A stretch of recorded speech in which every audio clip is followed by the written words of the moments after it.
తెలంగాణ ప్రజలకు కూడా ఒకటి అపీల్ చేస్తూ ఉన్నాం. ఇక్కడ ఎవరితో కుమ్మక్కు అవుతున్నారో దయచేసి అర్థం చేసుకోండి. అమృత్ కుంభకోణంలో రేవంత్ రెడ్డి గారి బావమరిది వ్యవహారం ఉండి కూడా రేవంత్ రెడ్డిని కాపాడుతున్నది కేంద్ర ప్రభుత్వం. ఆర్ఆర్ ట్యాక్స్ అని చెప్పి స్వయంగా ప్రధానమంత్రి ఆరోపణ చేసి ఇక్కడ బిల్డర్ల దగ్గర 200 రూపాయలు స్క్వేర్ ఫీట్కి వసూలు చేస్తున్నా ఇప్పటి వరకు ఉల్కకుండా పలకకుండా ఉన్నది కేంద్ర ప్రభుత్వం. అట్లాగే సివిల్ సప్లై స్కామ్లో ఈ ప్రభుత్వాన్ని కాంగ్రెస్ను కాపాడుతున్నది కేంద్ర ప్రభుత్వం. సెంట్రల్ ఎంపవర్డ్ కమిటీ రికమెండేషన్ ఇచ్చిన తర్వాత కూడా మీరు వెంటనే ఈ ఫైనాన్షియల్ ఫ్రాడ్ను సెంట్రల్ యూనివర్సిటీ కంచెగచ్చిబౌలి భూముల్లో చర్య తీసుకోండి అని ఎంపవర్డ్ కమిటీ చెప్పిన తర్వాత కూడా ఇప్పటికీ ఉలకకుండా పలకకుండా ఉన్నది కేంద్ర ప్రభుత్వం. మరి ఈరోజు ఈ విషయంలోనన్నా నేషనల్ హెరాల్డ్ విషయంలోనన్నా స్పందిస్తారో లేదో మేము కూడా చూస్తాం. ఒక నెల రోజులు ఎదురు చూస్తాం.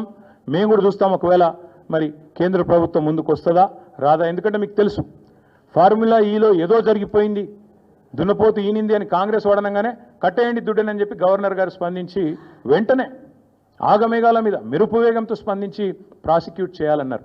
మేము కూడా కలుస్తాం గవర్నర్ గారిని, ప్రాసిక్యూట్ చేయండి ముఖ్యమంత్రి గారిని అని అడుగుతాం. తప్పకుండా ముఖ్యమంత్రి గారు ప్రాసిక్యూట్ కావాల్సిందే, ఆయన ప్రజాక్షేత్రంలో దోషిగా నిలబడవలసిందే, చేసిన తప్పులకు తప్పకుండా శిక్ష అనుభవించాల్సిందే. అట్లాగే ఇంకొక మాట కూడా చెప్తా ఉన్నాం, ఒకవేళ కేంద్ర ప్రభుత్వం కూడా స్పందించక బీజేపీ కూడా ఒక రక్షణ కవచం మాదిరిగా ఏదైతే ఇన్ని రోజులు రేవంత్ రెడ్డి గారిని కాపాడుతూ వస్తున్నదో మరి తప్పకుండా ఒకవేళ వారు స్పందించకపోతే నెల రోజుల తర్వాత పార్టీలో మేము కూడా కూర్చుని కార్యాచరణ ఏం చేయాలో తీసుకుంటాం. ప్రజాక్షేత్రంలో అవసరమైతే తప్పకుండా ఈ ముఖ్యమంత్రి గారిని అదేవిధంగా ఆయనను ఒక కవచ కుండలాల మాదిరిగా కాపాడుతున్న బీజేపీని కేంద్ర ప్రభుత్వానికి కూడా ప్రజల ముందు ఎండగడతామని చెబుతూ ఇక చివరిగా నేను చెప్పేది ఒకటే, మొన్ననే పాలమూరులో సిబిఐ దర్యాప్తు అక్కర్లేదు, పాలమూరులో అవినీతి ఏం జరగలేదు పాలమూరు రంగారెడ్డి ప్రాజెక్టులో అని చెప్పి స్పష్టంగా సుప్రీంకోర్టు తీర్పిచ్చింది. ఇంకొక వైపు సొంత పార్టీ ఎమ్మెల్యేలు 30% కమిషన్లు లేనిదే ఇక్కడ ఏ పని జరగదు అని సొంత పార్టీ ఎమ్మెల్యేలే కుండలు బద్దలు కొడుతున్నారు. అట్లాగే సొంత మంత్రులు క్యాబినెట్ సహచరులు స్పష్టంగా చెప్తున్నారు, మా మంత్రులు పైసలు తీసుకుంటారు లేదా ఫైళ్ళు కదలై అని చెప్పి పాపం నిజాయితీగా ఒప్పుకుంటున్నారు.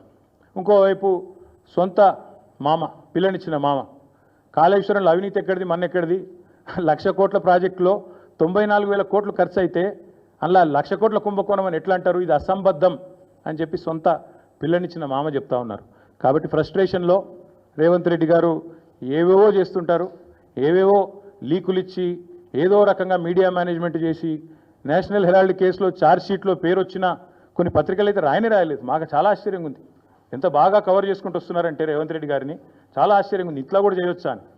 అంటే ఇంత పెద్ద కేసులో ఇంత పెద్ద మ్యాటర్ వస్తే ఒక ముఖ్యమంత్రి పేరు వస్తే ఇదే కేసీఆర్ గారి పేరుంటే రాకపోదురా, ఇదే కేసీఆర్ గారి పేరుంటే కోతికి కొబ్బరి చిప్ప దొరికినట్టు కొంతమంది సంబరాలు చేసుకుంటూ పేపర్ల నిండా తాటికాయంత అక్షరాలతో రాసేటోళ్ళు ఇలా రేవంత్ రెడ్డి గారికి కవరింగ్ ఇచ్చేందుకు చాలా కష్టపడి కాపాడుతున్నారు. వారందరికీ నేను చేసే విజ్ఞప్తి ఒకటే, మీరు ఎన్ని చేసినా ఎంత గింజుకున్నా ఈ మీడియా సంస్థలు ఎంత తాపత్రయపడ్డా ఆయన మీకు ఎంత అడ్వర్టైజ్మెంట్లు ఇచ్చినా ఎన్ని రకాలుగా మిమ్మల్ని ఫోన్ చేసి బెదిరించినా ప్రజలకు విషయం అర్థమైపోయింది. ఈయన ఒక లొట్టపీసు ముఖ్యమంత్రి, ఈయనతను ఏం కాదు అని అర్థమైంది. కాబట్టి మీరు కూడా దయచేసి నిష్పక్షపాతంగా వార్తలు ప్రజలకు చెప్పండి. లేకపోతే సోషల్ మీడియా ఉంది, మీరు చెప్పినా చెప్పకపోయినా సోషల్ మీడియా ద్వారా ప్రజలకు అన్నీ తెలుస్తాయి. తెలియదు మేము పిల్లి కదా కళ్ళు మూసుకొని పాలు తాగితే తెలియదు అనుకుంటుంది అన్నట్టు మేము రాయకపోతే వార్తనే కాదు, మేము రాయకపోతే మేము నొక్కేస్తే ఎవరైనా కూడా వాస్తవాలు చెప్తున్నాం. మీకు అబద్ధం అనిపిస్తే నేనేం చేయాలి, కానీ చాలామంది రాస్తలేరు. మరి ఏం చేయాలి, మరి మా బాధ మేము చెప్పుకోవాలి కదా, ప్రజలకన్నా చెప్పుకోవాలి కదా. కాబట్టి మీరు అట్లా అనుకొని మీ భ్రమల్లో ఉన్నంత మాత్రాన మీరు చేయగలిగేది ఏం లేదని కూడా చెప్తూ సహకరించే మిత్రులకు thank you.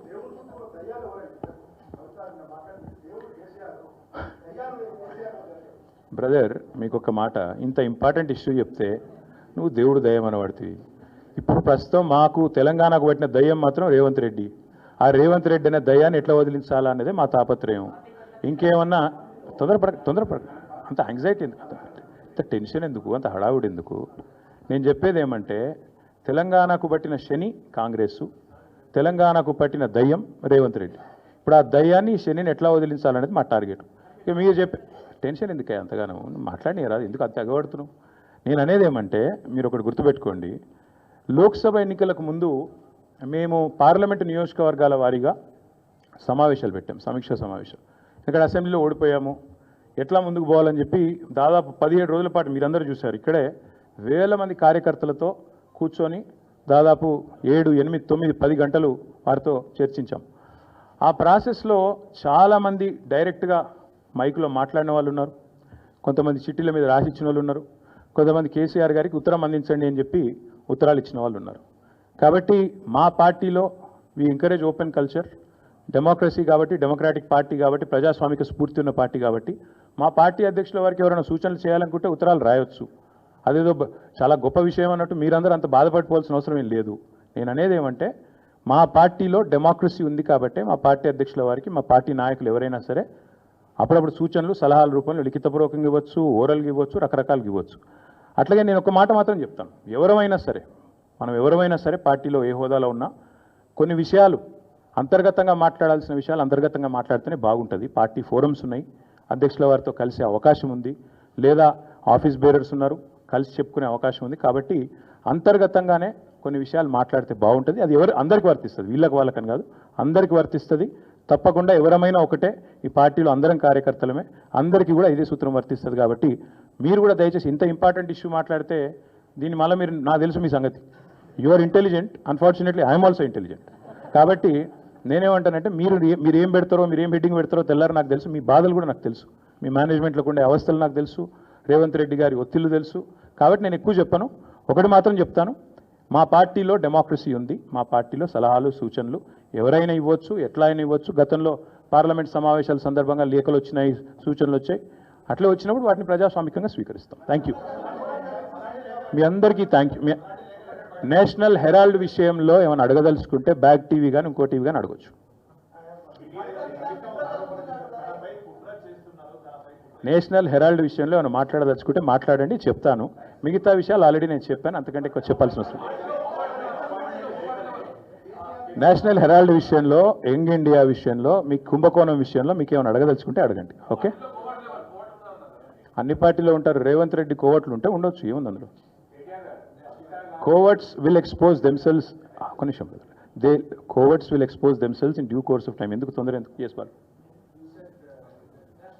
yes, thank you, finally.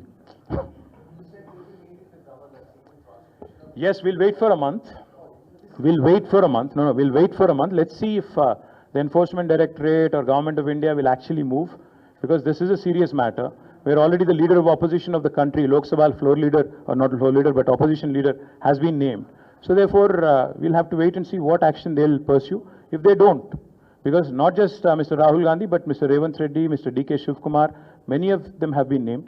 But so far, everybody's been tight-lipped, both Government of India and also Mr. Revanth Reddy and Rahul Gandhi. So we'll wait to see what they have to say, what the agencies will do.